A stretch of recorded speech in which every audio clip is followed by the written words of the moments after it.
তো এখন প্রফেসর পার্থ ভট্টাচার্য এই সেমিনারের বিষয় সম্পর্কে কিছু আলোচনা করবেন। ধন্যবাদ স্যার। যে বিষয়টা নিয়ে আমাকে বলতে বলা হয়েছে, সত্যি কথা বলতে কি এখন এই ব্যাপারগুলো অনেকটা ফর্মালাইজ হয়েছে, যে মিউজিকের কি এফেক্ট, মেডিটেশনের কি এফেক্ট।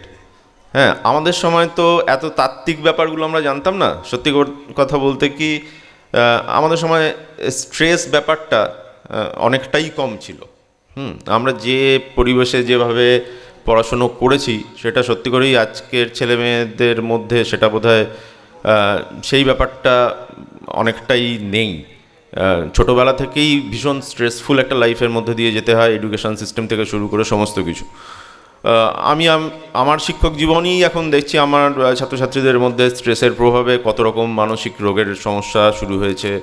তাদের আমাদের বিশেষভাবে কাউন্সেলিং করতে হয়, দরকার হলে মেডিকেশনের ব্যবস্থা করতে হয়।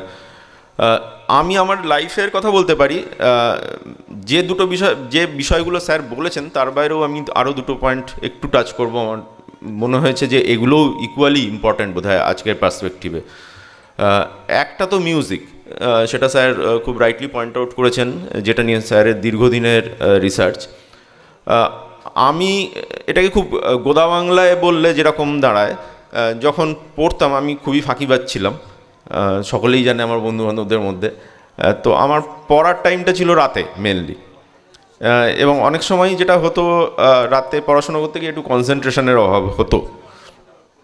তো বা দুপুরের দিকেও কখনো কখনো পড়াশোনা যখন করতে বসতাম, আমার মনে আছে তখন স্যারই সাজেস্ট করেছিলেন তুমি গান শোনো। হ্যাঁ, তো আমাদের সময় তো এত রকম রিসোর্স ছিল না, ইউটিউব বা অন্য কিছু ছিল না। তখন এফএমটা খুব জনপ্রিয় ছিল, এফএমে প্রচুর জনপ্রিয় প্রোগ্রামও হতো। তো মনে আছে অঙ্ক করার সময় সবসময় গান চালিয়ে দিতাম, তাতে দেখতাম অদ্ভুত একটা কাজ হয়, মনটা অন্য কোনো দিকে ডাইভার্টেড হয় না। হ্যাঁ, কিন্তু তখনও এগুলো মিউজিক থেরাপি এইসব ভারী ভারী গাল ভরা নাম তো জানতাম না, কিন্তু এটা কাজ করতো। মেডিটেশান, হ্যাঁ সেইভাবে সক্রিয়ভাবে মেডিটেশান আমরা হয়তো করিনি, কিন্তু আমাদের সময় যেটা ছিল আমরা প্রচুর খেলাধুলোটা করতাম, হ্যাঁ, যেটা আজকে প্রায় অনুপস্থিত। তো আমার মনে হয় এটাও ইকুয়ালি ইম্পর্ট্যান্ট আজকের যুগে। যদিও অনেক সময় ছাত্রছাত্রীদের টাইম ম্যানেজমেন্ট একটা ইস্যু হয়ে গেছে, সেক্ষেত্রে অন্তত কিছুটা শারীরিক সক্ষমতার জন্যে এবং একটা স্টেডি মেন্টাল স্টেটের জন্যে এটাও কিন্তু ইকুয়ালি দরকার, মেডিটেশন এবং রেগুলার বেসিসে একটা যোগা বা ব্যায়াম করা। Sound mind in a sound body আমরা জানি সকলেই।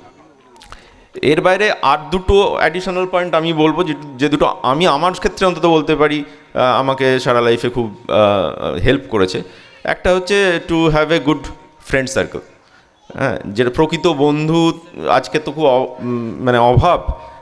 কম্পিটিশান থাকবেই, রেষারেষি থাকবেই, হ্যাঁ, কিন্তু সেটা শত্রুতার পর্যায়ে চলে যাওয়াটা বাঞ্ছনীয় নয়। আজকে আমার মেয়ের বয়স 12, আমি দেখি যে ওদের কী পরিমাণ কম্পিটিটিভ কিন্তু এর মধ্যেও আমার মনে হয় যে এই সুস্থ ব্যাপারটা থাকুক। কম্পিটিশান কি ছিল না, আমাদের মধ্যেও ছিল, কিন্তু তাদের বন্ধুত্বর জায়গাটা কখনো হ্যাম্পার্ড হয়নি। এই জায়গাটা একটা ইম্পর্টেন্ট পয়েন্ট।